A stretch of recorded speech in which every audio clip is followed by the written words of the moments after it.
नमस्कार, स्वागत है आपका जनगणमन 24/7 पर, जो कि मेरा यूट्यूब चैनल है। आप उसे लाइक करें, सब्सक्राइब करें और जिस तरीके का समर्थन आपका मुझे मिल रहा है, बहुत सारे लोग देख रहे हैं और बहुत ज्यादा लोग कमेंट्स भी कर रहे हैं, उससे मेरा मनोबल बढ़ रहा है और अच्छा लगता है देखकर कि इस चैनल के कंटेंट को लोग पसंद कर रहे हैं। हमारा एक लगातार फोकस बना हुआ है गौतम अदानी की रिश्वतखोरी और जो घूस कांड जो अमेरिका में निकला है उस पर हमारा फोकस लगातार बना हुआ है। कुछ ना कुछ चर्चाएं और हम रोज आपके लिए लेकर आ रहे हैं और नए नए पहलू लेकर आपके सामने आ रहे हैं। आज एक खबर अदानी से ही जुड़ी हुई है और अब आप ये सोचिए कि जब ये घूसखोरी का कांड सामने आया तो जाहिर सी बात है कि अब बहुत ही कम समय बचा है, अदानी को जवाब देना है, फिर उसके बाद गौतम अदानी का ट्रायल शुरू होगा। इधर भारत में भी इसको लेकर काफी अफरा तफरी है, राजनीतिक स्फीयर में विपक्ष इसको लेकर चर्चा चाह रहा है, लेकिन नहीं हो रही है चर्चा और मोदी जी शायद नहीं कराएंगे चर्चा। लेकिन जो फाइनेंशियल एस्पेक्ट है, बिजनेस एस्पेक्ट है, अब उस पर भी बहुत ज्यादा फर्क पड़ने लगा है। अब अदानी को जो समर्थन करने वाली जो कंपनीज थी, अब उनके शेयर्स भी गिरने लगे हैं। जी हाँ, मैं बात कर रही हूँ GQG की, जो कि एक ऑस्ट्रेलियन लिस्टेड कंपनी है। और यूबीएस, जो कि यूनियन बैंक ऑफ स्विट्जरलैंड है, उसने GQG, एक जो ऑस्ट्रेलियन कंपनी जिसकी मैं बात करती हूँ, वो गौतम अदानी को समर्थन देते थे, उनका शेयर 13% गिर गया है। और जिससे कि एक एस्टिमेटेड लॉस बताया जा रहा है कि लगभग $600 मिलियन का उस फंड मैनेजमेंट को नुकसान होता। अब ये GQG partners Australian listed company है, अदानी को समर्थन दे रही थी और खासकर जब हिंडनबर्ग की जब क्राइसिस आई उसके बाद वो अदानी को समर्थन देने लगे। लेकिन जैसे ही अदानी का यूएस इंडाइटमेंट हुआ तो अब अचानक से इस कंपनी के शेयर्स की जो वैल्यू है वो 13% घट गई है। अब इसका असर क्या पड़ेगा, आज इसको हम चर्चा में लेकर आएंगे। हमारे साथ लगातार इन चर्चाओं में बने हुए हैं सुप्रीम कोर्ट के वकील और एक्टिविस्ट अरुण अग्रवाल। अरुण जी हमारे साथ हैं। अरुण जी, आपका बहुत बहुत स्वागत है जनगणमन 24/7 पर। और हमारे साथ हिमांशु बयानी, स्वतंत्र पत्रकार, इस चर्चा में लगातार जारी हैं। आपका भी हिमांशु बहुत बहुत स्वागत है। मैं अरुण जी से शुरू करूंगी कि ये जो 13% शेयर्स की जो वैल्यू है GQG की, ये गिरी है, इसका असर अदानी के बिजनेस के ऊपर क्या पड़ेगा सर जी? देखिए नीलू जी, इनका जो मॉडल है, मैं बार बार समझाता हूं कि शेयर बाजार में अपने शेयर का दाम ऊंचा रखना। जो उसी तरह की कंपनियां हैं उससे इनके शेयर का दाम 20 गुना ज्यादा है और इस बात को लोग मार्केट में जानते हैं और इसलिए नहीं खरीदते हैं, क्योंकि इंफ्रास्ट्रक्चर का जो शेयर का दाम होता है वो इतना ऊंचा नहीं होता है। अगर आप उनको जो है कि प्राइम मिनिस्टर के नजदीकी हैं उसका भी अगर प्रीमियम दे दें और इनकी capacity to manipulate the political system, तो भी इनका शेयर ये सस्टेन नहीं हो सकता। वो उसका क्या कारण है कि 75% शेयर इनके पास ऑफिशियली, और जो घपले वाला जो चंद्रचूड नहीं डिटेक्ट कर पाए और वो कमिटी नहीं डिटेक्ट कर पाई, लेकिन स्विट्जरलैंड में जो वहां पर अवैध पैसा मनी ट्रिपिंग राउंड ट्रिपिंग वाला वहां पे पकड़ा हुआ है, तो वो 15% बाहर से ओवर जो धन इन्होंने जनरेट किया, कोयले का, इक्विपमेंट का, जो 2 नंबर का पैसा कि जहां से माल चला उसको हांगकांग या दुबई में डिलीवरी दिखाई और उसके ऊपर किसी ने 50% और कुछ केसेस में मोर देन 100%, ये सब रिकॉर्डेड है DRI वगैरह में, उसको करके वो इंडिया में ले आए। तो वो पैसे से इन्होंने अपने शेयर में लगाए। तो रिजल्ट क्या हुआ कि 90% शेयर इनके पास। उसके अलावा हमारे जो डोमेस्टिक फाइनेंशियल इंस्टीट्यूशन है, पेंशन फंड, LIC, वो लोग 4-5% ले गए। अब जब ये न्यूज आई हिंडनबर्ग की, तो शेयर जो थोड़े बहुत जो फ्लोटिंग स्टॉक थे वो सब बेचने लगे। अब ये खरीदने के पोजीशन में कोई नहीं था।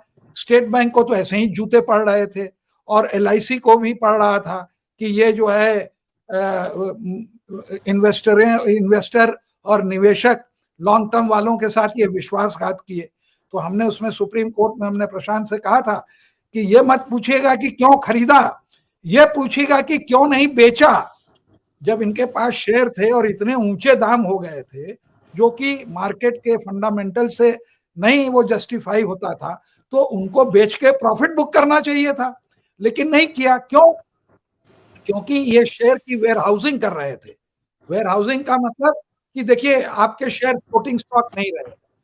तो उसी तरह जब गिरा तो ये GQG ये सामने में आया और कहा कि मैं 2-3 बिलियन डॉलर का शेयर खरीदता हूं, और उस न्यूज से और खरीदने से इनके शेयर की रिकवरी हुई और वो ये वापस जहां था करीब करीब वहीं पर ये चला आया।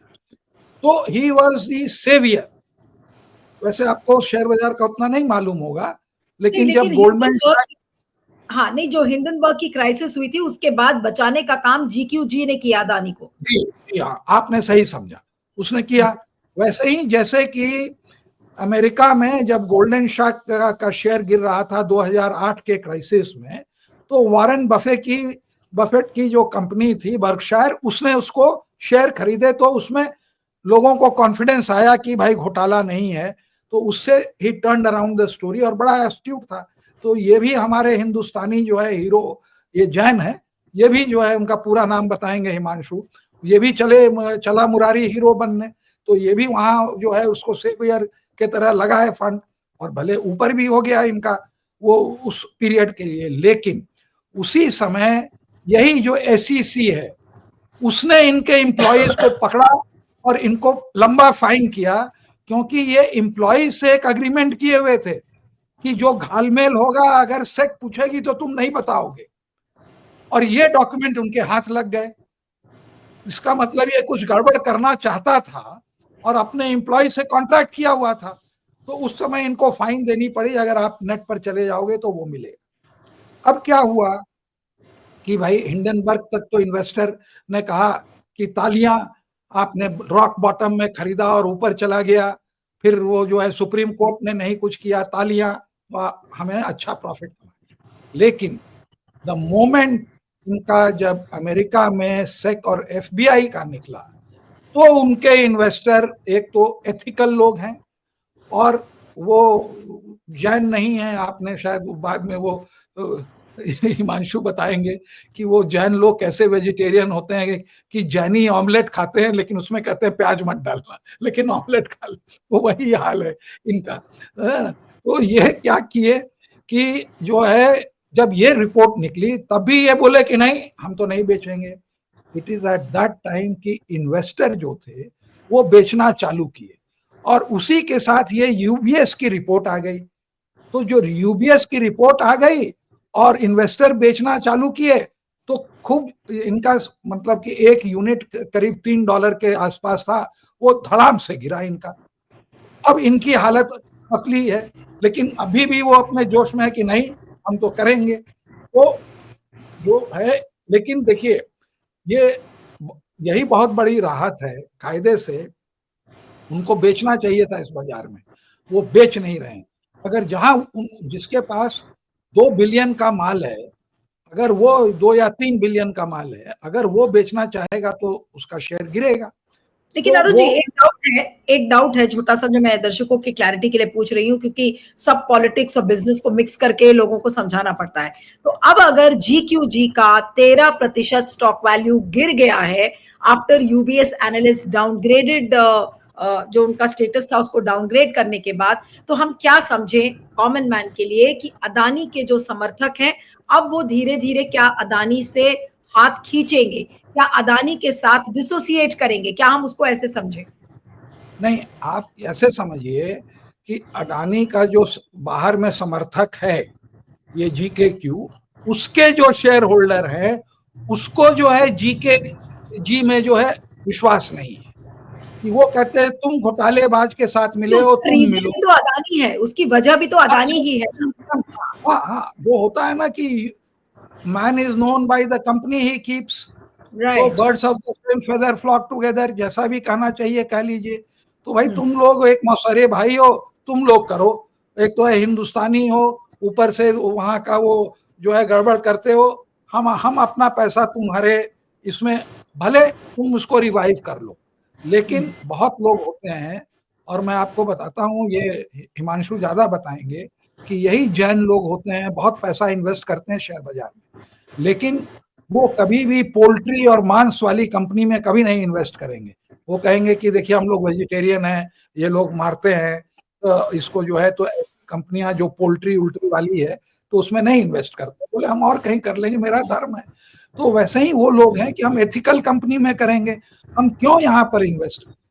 उसके अलावा एक और भी इससे बढ़िया न्यूज है कि देखिए ये कितना बड़ा घोटालेबाज आदमी है कि कल आंध्र प्रदेश में कैबिनेट की मीटिंग है अकॉर्डिंग टू बिजनेस। हिमांशु जी आपने पढ़ा वो रिपोर्ट बिजनेस लाइन वाली? हाँ, तो आप समझाएंगे या मैं बोलूं?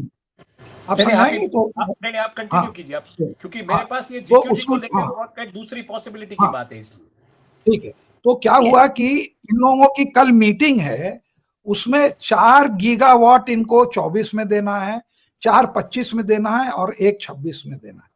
और ये बिजली जो है अगर ये खरीदते हैं तो कंज्यूमर को हर यूनिट के ऊपर 80 पैसे से 1 रुपए देना पड़ेगा।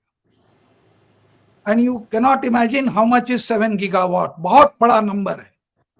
अब वो कहते हैं लेकिन अगर ये कैंसिल करते हैं तो इनको 2800 करोड़ रुपया per year for next 25 years solar corporation को देना पड़े, एनर्जी कॉर्पोरेशन को देना पड़ेगा as compensation for cancelling and not buying this energy, जो पैसा अडानी को जाएगा। तो इसका मतलब ये है कि अब आंध्रा के मुख्यमंत्री चंद्रबाबू नायडू हैं, तो क्या चंद्रबाबू नायडू पर अब ये एक फोर्सफुली एक चीज हो गई है कि भाई वो अपनी डील कोई कैंसिल ना करें? उनके ऊपर दबाव है।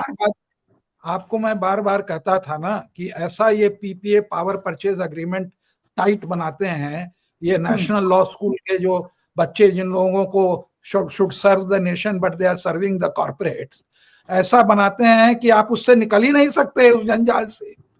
फॉरेन में तो आप करप्शन, इसीलिए मैंने बांग्लादेश के हाई कोर्ट की बहुत तारीफ करी कि उन्होंने इंटरनेशनल एक्सपर्ट्स लगा के ये कहा कि इसका जो है तुम एनर्जी एक्सपर्ट भी लगाओ और फाइनेंशियल एक्सपर्ट्स भी लगाओ, और तब वो करप्शन निकाल के उसको, क्योंकि वहां भी वैसा ही होगा अग्रीमेंट। इफ यू कैंसिलेट तो इसको टर्मिनेशन चार्जेस बोलते हैं, जो कि खाली एक कारण से एक्ट ऑफ गॉड, फोर्स मैजूरे जिसको बोलते हैं, वो क्लॉज अगर लग जाएगा तब वो जो है उससे नहीं होगा। ये सारी बातें मतलब अरुण जी, क्या इसका मतलब ये है कि चाह कर भी चंद्रबाबू नायडू इस डील को कैंसिल नहीं कर सकते? जी जी जी, एक तरफ वो खाई है और एक तरफ वो गड्ढा है, दोनों तरफ। हाँ हाँ, वो दोनों तरफ से क्या तो कंज्यूमर 80 पर 1 रुपया यूनिट पर यूनिट ज्यादा देगा, और नहीं तो 2800 करोड़ उनको दीजिए टर्मिनेशन का पर ईयर फॉर 25 ईयर्स। कितना हो गया? 7-8 हजार करोड़ रुपया हो गया। ये कच्ची गोली नहीं खेलते हैं, आप समझ रहे हैं? ये अडानी का मॉडल है, तभी तो वो कह रहा था कि जब हम लुढ़कते हैं तो और चढ़ के जो है और ऐसा एग्रीमेंट करते हैं और लोगों को चूसते हैं। इस चीज को पूरे देश को समझना चाहिए कि ये किस तरह के ये हम कॉन्ट्रैक्ट एंटर किए हैं, कि हमको ये किस तरह से किया जा रहा है।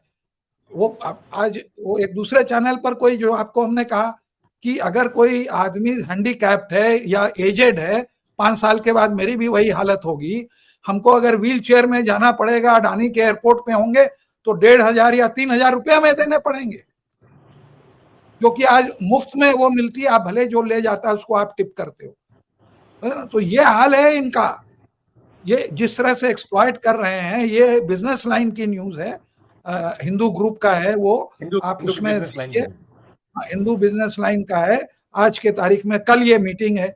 अब वो कहाँ जाएंगे, कैसे निकलेंगे, ये बहुत बड़ी। अच्छा, फिर वो होगा कोर्ट में जाएंगे तो फिर कोई अरुण मिश्रा जैसा जज होगा, कमिटेड जुडिशरी, जो कि राजस्थान के साथ नायडू को नहीं, लेकिन अब नायडू की जो डील है अदानी से, क्या अब नायडू मोदी जी की हेल्प लेंगे इस पूरे क्राइसिस से निकलने के लिए? अब सवाल है ना कि अब ये पॉलिटिक्स, मनी, इंडस्ट्रियलिस्ट, कंज्यूमर, ये सबका एक बड़ा वो मिश्रण है। एक चाहे तो एक तीर से वो शिकार कर सकते थे वाईएस रेड्डी का, लेकिन वो करेगा कि नहीं करेंगे? हाँ, क्योंकि इनकी भी अडानी से वो है, साठ गांठ है, ऐसा नहीं है कि अडानी के दोस्त नहीं है। तो अब वो अडानी कहेगा अच्छा मत करो, हम भी तुमको उसको उन्होंने 1700 करोड़ दिए तो इनको भी 700 करोड़, ये सब ओपनली तो डील होती नहीं है। अब इनके साथ मामला यहां फंस गया कि मोदी जी तो नहीं कह रहे कि करप्ट है, सोलर कॉर्पोरेशन कह रहा है कि हमने क्या गड़बड़ किया, हमने इधर से लिया और उधर दे दिया, हम तो रेगुलेटरी अथॉरिटी है, तो हमको तो इसमें पैसा नहीं मिला, पैसा जो मिला इनको मिला। मोदी कह रहे हम क्यों इसको ये करें, वो आंध्र प्रदेश गवर्नमेंट करे अगर गड़बड़ हुआ है तो अब अगर ये उस पर करप्शन का चार्ज लगाते हैं तो सब के सब एक्सपोज हो जाएंगे और उनके पास कोई विकल्प है नहीं, क्योंकि the only way you can terminate this expensive contract of electricity is by paying the compensation charges of 2800 crores per annum for next 25 years. तो वो आपका जो बजट है, अभी तो ऐसे ही कटोरा लेके मोदी जी के यहाँ पहुंचे हुए हैं कि हमको और पैसा दीजिए कि हम अपना जो है कैपिटल वगैरह का ये सब डेवलप कर सकें। उसके बाद जो है ऊपर से 2800 करोड़ की और मार लग जाएगी। अब करप्शन लगाएंगे तो वैसे हल्ला हो जाएगा कि देखिए चंद्रबाबू नायडू ने तो करप्शन उसमें किया और मोदी जी ने नहीं किया क्योंकि उनके दोस्त थे। तो ये जो है हम लोग अब जो है let us lie back and let us see कि ये जो है अब ये किस तरह से ये खुलता है। अब हिमांशु जी और बताएंगे। हाँ, तो ये एक एस्पेक्ट था कि आज जीक्यूजी के 13% स्टॉक वैल्यू उसका गिरा। कल एक आंध्रा कैबिनेट की एक बैठक है और उसमें ऐसा लग रहा है कि अब चंद्रबाबू नायडू भी दबाव में है, तो अदानी के ऊपर आप इस पूरे घटनाक्रम को कैसे देखेंगे हिमांशु?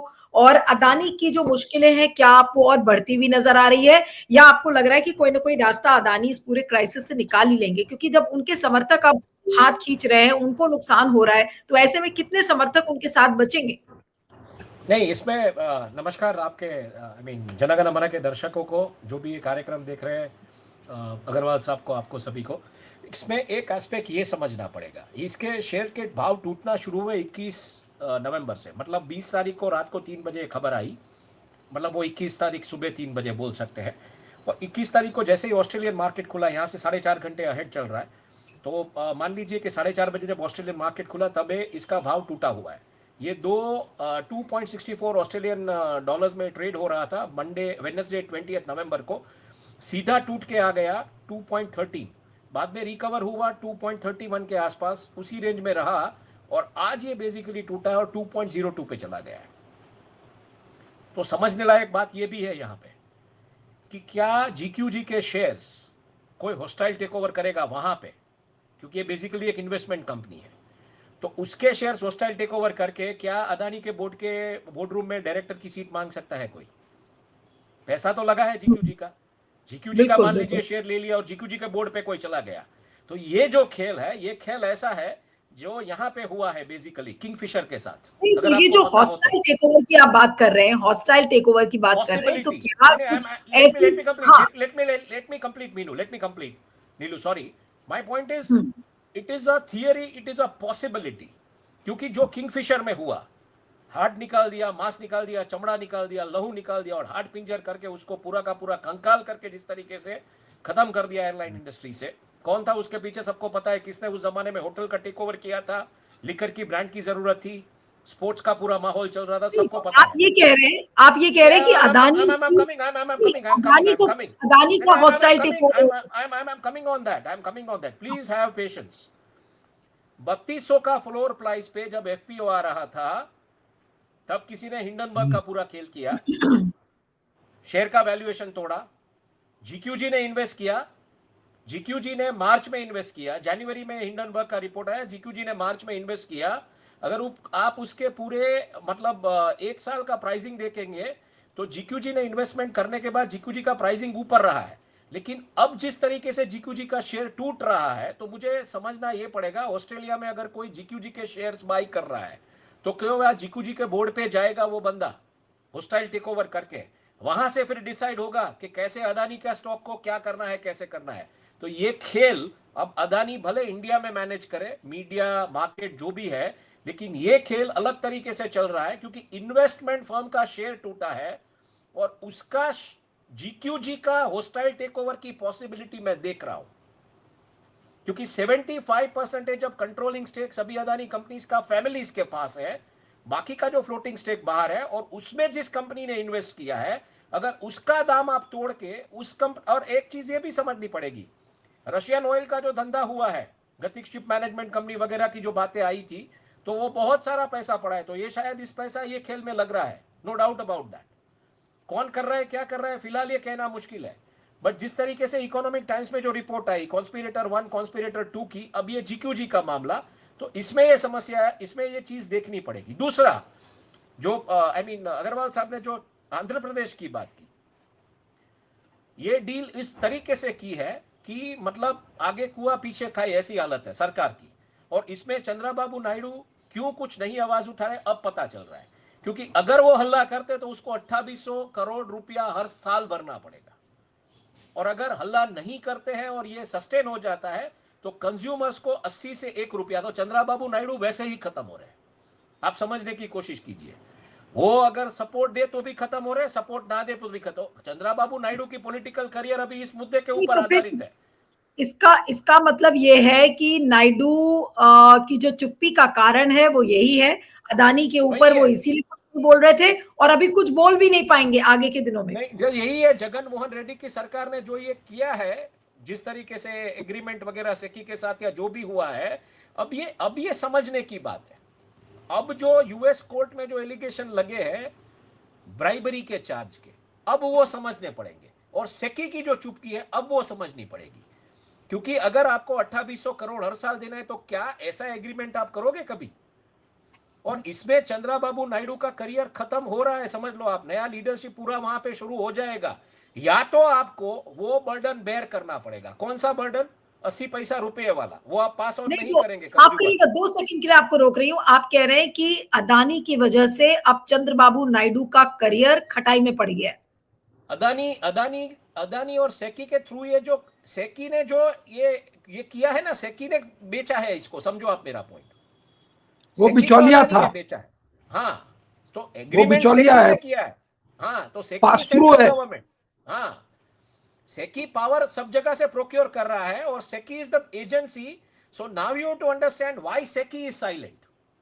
ये ऐसा हो गया अभी कि सेंट्रल गवर्नमेंट का एक ऐसा आर्म बन गया है जो इस तरीके से कॉन्ट्रैक्ट्स कर रहा है स्टेट गवर्नमेंट्स के साथ, जहां पे उनकी गवर्नमेंट हो ना हो, और वहां पे इस तरीके से जा रहा है, तो जहां पे ये रूल स्टेट है वहां पे तो 80 पैसा रुपया चलो हो जाएगा, यहां पे ये 80 पैसा रुपया या तो चंद्रबाबू नायडू को बेयर करना पड़ेगा, उसकी स्टेट गवर्नमेंट को बेयर करना पड़ेगा आंध्र प्रदेश की, या फिर आपको वो 2800 करोड़ हर साल बेयर करना पड़ेगा। और दोनों सिचुएशन में आगे कुआ पीछे खाई, और आपकी राजनीतिक करियर खत्म हो जाएगी अगर आप ये 80 पैसा या 1 रुपया कंज्यूमर के ऊपर पास करेंगे। अगर आप वो कॉन्ट्रैक्ट रिजेक्ट करते हैं तो भी आपकी राजनीति खत्म हो जाएगी। तो ये बोलते हैं, इसको पॉलिटिकल क्लचिंग बोलते हैं। ये पूरा का पूरा अभी आप समझ रहे हैं चंद्रबाबू नायडू ने ये एनडीए को क्यों मतलब सपोर्ट किया, अब ये चीजें समझ आएगी आपको। तो इसका मतलब तो ये है, जो बात आप कह रहे हैं इससे बिल्कुल साफ हो गया है कि भाई नायडू ने आज एनडीए को समर्थन इसीलिए दिया क्योंकि इतनी बड़ी पावर फंसी हुई थी। एग्जैक्टली। अब ये बात आ रही है, जब समर्थन दिया था तब सब कह रहे थे कि अगर ये वहां पे समर्थन नहीं देते ये और नीतीश, तो नीतीश का भी पेच ऐसे ही कहीं फंसा पड़ा होगा।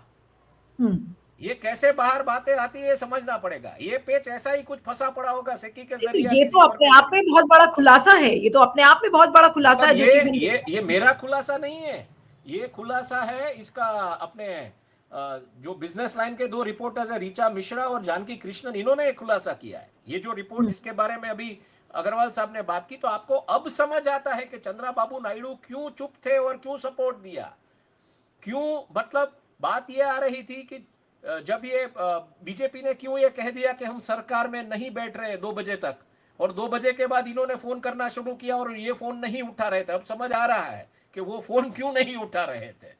जरूरत इनको थी, इनका पेट फंसा पड़ा था, इनको निकलना था इससे। तो I mean now the things are clear. और ये एलिगेशंस जो अभी लग रहे हैं यूएस कोर्ट में, ये यहां पे मतलब ये अभी आपको प्रूव करना पड़ेगा कि ऐसा एग्रीमेंट किसने साइन किया। सेकी के साथ ऐसा एग्रीमेंट किसने साइन किया और क्यों किया? बिल्कुल। ये अभी मुझे लगता है ये कल अरुण जी कैबिनेट कुछ की कह रहे हैं मीटिंग शायद। खत्म होने के बाद चर्चा का मुद्दा ये बन सकता है। हाँ, अरुण जी कुछ कह रहे थे। हाँ, बोलिए सर। हम ये कह रहे थे कि ये गोल्डन अपॉर्चुनिटी है कांग्रेस के लिए। ये एग्जैक्टली वाईएस शर्मिला ने जगन रेड्डी को घूस लेने के कारण बहुत कंडेम किया है। दोनों में बनती नहीं है। पैसा उसके पास वाईएसआर का आ गया और इधर से और कमा लिया, और mother and daughter are on the same side, और वो कांग्रेस को ज्वाइन कर ली। अब ये दोनों जो है लूट, वो कह सकते हैं कि तुम दोनों लूट रहे हो, है ना। 2800 करोड़ रुपया दें तब गए, और वो करें। और हुआ क्या है कि जगन रेड्डी को तो उसने 1700 करोड़ दे के ये डील साइन कर ली, और जो मोदी जी का जो सेक्की को देना था उनको नहीं दिया, उससे जो है शायद सरकार पलट ली जो पैसे बचे। तो बड़ा ये डील विद इन, और इस सेक्की गवर्नमेंट की ऑर्गेनाइजेशन है, तो वो ये कह सकते हैं सेक्की वाले ऐसे ही नहीं, होता है। नहीं मुझे सर, आपसे इंटरेस्टिंग सुनकर कनेक्ट। मैं जब ये अरुण जी, चीजें आपके जरिए समझता हूँ तो एक इंटरेस्टिंग कनेक्ट ये भी निकल रहा है। नहीं, मैं और आंध्र मैं प्रदेश जो की राजनीति में बहुत सारे वाकये हुए, हेलीकॉप्टर क्रैश, ये वो सब कुछ बराबर है। वहां पे एक जगह थी कृष्णा गोदावरी बेसिन। तो अब ये सब तार जुड़ रहे हैं कि ये कहां से क्यों कैसे ऑयल हुआ वहां है। पे था, हाँ, जिस तो पर ये सब तार रिलायंस को दे दिया। रिलायंस को दे दिया जब निकला तेल, तो उन्होंने कहा हमको हिस्सा मिलना चाहिए।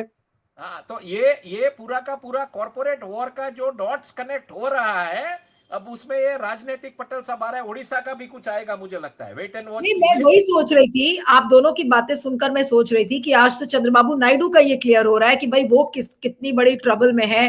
वो पीछे हटते हैं तो प्रॉब्लम, आगे जाएंगे तो प्रॉब्लम है। तो एक तरीके से आप सही कह रहे हैं कि चंद्रबाबू नायडू क्यों एनडीए के साथ जुड़े, आज इस चीज से ये बिल्कुल साफ हो जाता है। उनका राजनीतिक करियर दांव पर लग गया है, ये भी साफ हो जाता है। लेकिन अभी और कितने राज्यों के मुख्यमंत्री होंगे जिनको इसी तरह से अदानी ने दबाव में लिया होगा, मैं ये सोच रही हूँ।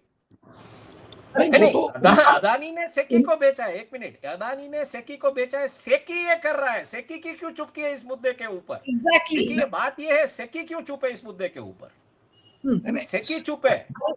हाँ, अरुण जी कुछ कह रहे थे। हाँ, नहीं, मैं कह रहा हूँ कि सेक्की बेचारे को पैसा भी नहीं मिला और बदनाम भी हो गया, ना खुदा मिला वाले भंडारा वाला सिचुएशन। हम इधर के रहे ना उधर के, तो भंडारा वाला सिचुएशन है। खाना खाने के, खाना भी खत्म, चप्पल भी चली। नहीं, लेकिन अभी तक अरुण जी अभी तक सेकी की तरफ से कोई एक रिजॉइंडर, कोई एक रिप्लाई कुछ भी नहीं आया है। वो तो कह रहा है कि मेरा काम था, मैंने टेंडर दिया। गवर्नमेंट ऑफ इंडिया की रिन्यूएबल एनर्जी की पॉलिसी है कि हर स्टेट जो है ये कार्बन जो कोल का जो है उससे 10% 15% एनर्जी जो है वो क्लीन एनर्जी खरीदेगा। तो वो क्लीन एनर्जी का हम ठेका लेते हैं इंटायर कंट्री में जो है, हम उसको बिचौलिया का काम, हम आपके पास उतना नॉलेज नहीं है कि कितने भाव में आएगा, सब नॉलेज तो मेरे पास है। तो उन्होंने बना दिया बीच में। अब ये भी पैसा ले, सेकी के थ्रू मोदी जी के पास पहुंचे और उसके थ्रू जो है वहां डायरेक्ट स्टेट गवर्नमेंट के पास पहुंचे, दोनों खुश।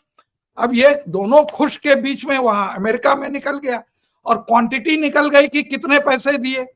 अब वो 1700 करोड़ तो कम होते नहीं है, और वो आंध्र प्रदेश में आइडेंटिफाई हो गए। अब ये बेचारे फंसे कि 1700 करोड़, अब ये बिजनेस लाइन में और स्टोरी कर दी, जो मैं आपको बराबर कहता था।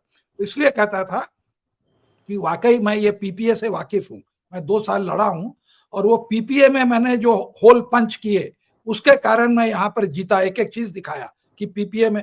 अब ये लोग हो गए चालाक कि अब ऐसा बनाओ कि उसमें कहीं लूप होल नहीं। आपको मैं बता रहा हूं, ये बैंगलोर का एयरपोर्ट था, उसका हमको पीपीए लाके दिए, एक ग्रुप में लड़ाई हो रही थी, एलएनटी या कुछ शेयर बेच रहा था। मैंने जब उसका वो पढ़ा जो अग्रीमेंट था, भाई एकदम वाटर टाइट था, कहीं से नहीं चैलेंज कर सकते हो।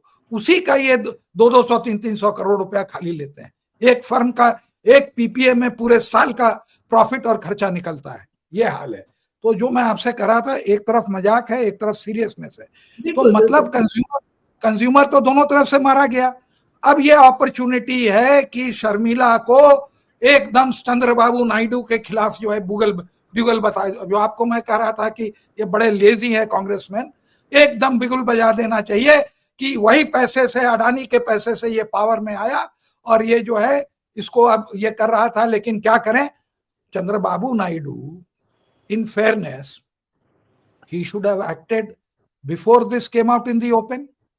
True. ये तो आप वेट कर रहे थे क्या कि वहां पर सर, नहीं सर, मतलब ये समझने वाली चीज है, ये समझने वाली चीज है। आप समझिए, हम जो बोल रहे हैं कि पत्रकारों का पूरा नेटवर्क ध्वस्त हो चुका है, कहीं से इंफॉर्मेशन नहीं आ रही है।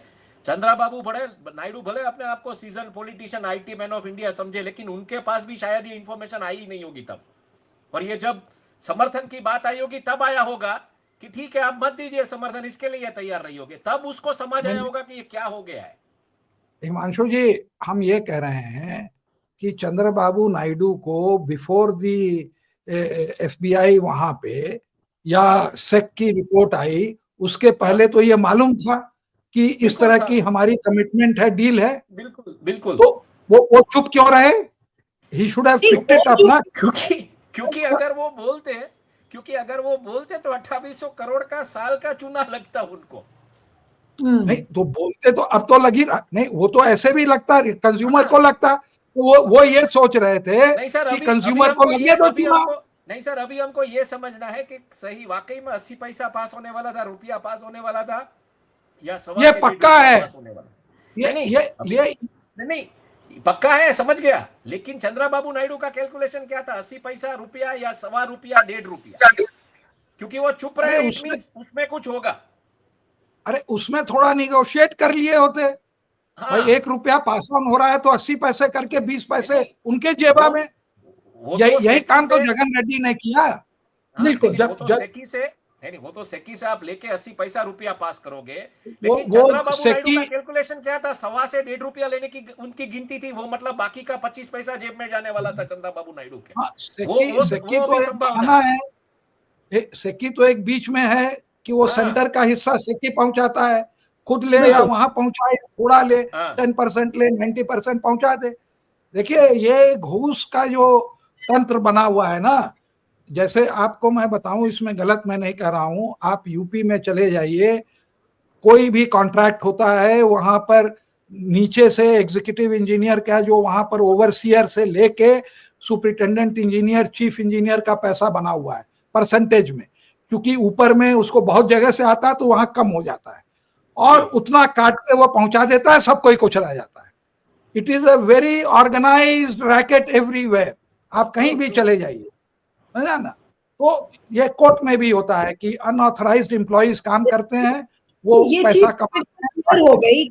हाँ, तो ये जो सोलर एनर्जी का जो पूरा कॉन्ट्रैक्ट था, सेकी ने कैसे कॉन्टैक्ट किया अलग अलग राज्यों को और किस तरीके से घूस दिया गया, अब आज ये पूरी कहानी प्रूव हो गई। लेकिन चंद्रबाबू नायडू पर आज हम क्योंकि फोकस कर रहे हैं कि अदानी ने उनको किस तरीके से दबाव में लिया, तो अंत में मैं हिमांशु आपसे और फिर अरुण जी से एक एक कमेंट लेके फिर कार्यक्रम को खत्म करती हूँ कि जो बिगेस्ट पॉलिटिकल टेक अवे है आज जो हम लोग डिस्कशन कर रहे हैं, उस डिस्कशन से बिगेस्ट पॉलिटिकल टेक अवे क्या निकलता है नायडू और अदानी के बीच में? बहुत क्लियर बात है। अभी ये बात सामने आ रही है कि नायडू ने समर्थन क्यों दिया था एनडीए को, पेच यहां पे फंसा था। Now did Naidu see opportunity कि ठीक है 80 पैसा, सवा रुपया जो पास करना है, उसमें एक और दूसरी एजेंसी डाल देंगे विच will say that we are by, this is the agency, जो उनके किसी सगी की होगी, वो बोलेगी कि हम ये पावर परचेस करके स्टेट को देंगे सेकी के जरिए यहां से वहां, और बाकी का वो 25 पैसा कमाने की उनकी गिनती थी, क्योंकि वो क्यों नहीं बोले अब तक, और उसके बीच ये मामला आ गया। See, this is now getting very murkier. You know, the point is that उसमें सब संभावनाएं, पॉसिबिलिटीज है, सब थियरीज है। और जीक्यूजी का जो मामला है, मैं बोल रहा हूं जीक्यूजी के ऊपर नजर रखनी पड़ेगी कि उनके शेयर की ब्लॉक डील, बल्क डील क्या होती है। होस्टाइल टेक ओवर की संभावना मैं जीक्यूजी में 100% देख रहा हूं, क्योंकि ये खेल ऐसे ही कुछ होगा, क्योंकि इनकी फंड रेजिंग कैपेसिटी को जिस तरीके से बॉटल वो मतलब पूरा जैक लगा दिया गया है, तो यहां से जीक्यूजी को भी जैक लगाने का शुरू हो गया है। तो ये भी है, और ये ऑस्ट्रेलिया से ये फंड आ रहा है। आप समझने की कोशिश, ये ऑस्ट्रेलियन कंपनी है, तो वो पैसा किसका है? ऑस्ट्रेलिया के इस इन्वेस्टमेंट, बुटीक इन्वेस्टमेंट फर्म बोलते हैं इसको वेबसाइट पे इनकी जीक्यूजी के, तो ये बुटीक में पैसा कहाँ से आया, ये बुटीक इन्वेस्टमेंट फर्म से, ये समझना पड़ेगा। सो बिल्कुल आई थिंक ठीक दिस है। Is the day. अंत एंड आज मुझे लगता है हमको पता चला कि चंद्रबाबू नायडू की चुप्पी, चंद्रबाबू नायडू क्यों ज्वाइन हुए। नीतीश का भी कुछ ऐसा ही मामला होने की संभावना मैं देख रहा हूं। बाकी तो ऐसा है, आज जनगण मन पे मेरा मतलब ये अदानी को लेके, अदानी हिंडनबर्ग, माधवीपुरी बुच, इन सबको लेके आज 50वां शो हो रहा है। तो I am hitting a half century today on Jan Gan Man on this Adani issue. Right. हाँ और अरुण जी क्या कहेंगे? 31 जनवरी तक शायद 100 हो जाएंगे हमारे एपिसोड सभी जगह से जहां बात हो रही है, जो आ रहे हैं मामले। जी जी अरुण जी क्या कहेंगे अंत में? ये नायडू, मोदी और अदानी एंगल। जी नहीं, हम ये कह रहे हैं, क्या कहेंगे कि कल मीटिंग है कैबिनेट की, तो जरा देखिए कैबिनेट में जो है ये किस तरह से अपने को कवर अप करने की कोशिश करते हैं। ये लोग हैं बड़े चालाक, और एक काम ये भी कर सकते हैं कि वो कहेंगे कि भाई ठीक है, इसको हम लोग चैलेंज करते हैं कोर्ट में, और कोर्ट में जो है फिर एक Arun Mishra committed judiciary type का आदमी आ जाएगा और वो कहेगा कि नहीं, ये कॉन्ट्रैक्ट एकदम सही है, जैसे कि वहां पर जोधपुर और जयपुर के लोगों के ऊपर अरुण मिश्रा ने कितने हजार करोड़ का बर्डन डाल के गया। वो आदमी, आई एम सॉरी, उनको हम नहीं कह पा रहे हैं कि वो जस्टिस की तरह काम ही नहीं किए। और हमको इन लोगों को देख के हमको भी वो जो दुष्यंत दवे की तरह रोना आता है कि ये जब एक जज ईमानदारी से नहीं काम करता है तो वाकई यहाँ लोगों के जो जो फील करते हैं न्याय के बारे में, उनके आंखों में आंसू आता है। तो ये भी एक ये मैच फिक्सिंग कर सकते हैं, नथिंग इज बियॉन्ड देम, कि हम बच गए, पूरे ब्लेम कर दो जुडिशरी को, हम क्या करें। और ये मॉडल जो सामने में आ रहा है वो ये दिखा रहा है कि सेंटर भी खाएगा, स्टेट भी खाएगा, सब कोई खाएंगे, और जो उसमें से बचेगा, जो लोगों की जॉबलेसनेस होगी, तो उनको भी हम जो है 80 करोड़ लोगों को ग्रेन देके उनको भी खिलाएंगे। This is our developmental model now. बड़ा दर्दनाक। Where are we heading economically, I don't know. चलिए, आज अदानी के बहाने हमारी इस बात पर भी चर्चा हो गई कि नायडू ने, चंद्रबाबू नायडू ने मोदी सरकार को समर्थन क्यों दिया, उस पर भी एक अदानी एंगल निकल कर आया है, और उसको आप समझें और इस वीडियो को ज्यादा से ज्यादा वायरल करें और देखें और समझें कि आखिर ये खुलासा हमने आज क्यों किया। और सीधी सी बात है कि अगर चंद्रबाबू नायडू आज इस दबाव में है, अदानी पर चुप है, तो अभी और कितने मुख्यमंत्रियों के ऊपर भी इस तरीके का अदानी का दबाव होगा, उस पर भी हमारी नजर बनी होगी। और उससे भी ज्यादा जो महत्वपूर्ण मतलब हमको एग्जैक्टली पता नहीं है कि किस वजह से है, लेकिन this is one of the possibilities. Theoretically इसको मान सकते हैं कि ये मुद्दा भी हो सकता है। वी डोंट नो, क्योंकि जब तक इन्वेस्टिगेशन नहीं होगी, इसकी बारे में बात नहीं आएगी, तब तक हम कंफर्म नहीं कर सकते कि यही है।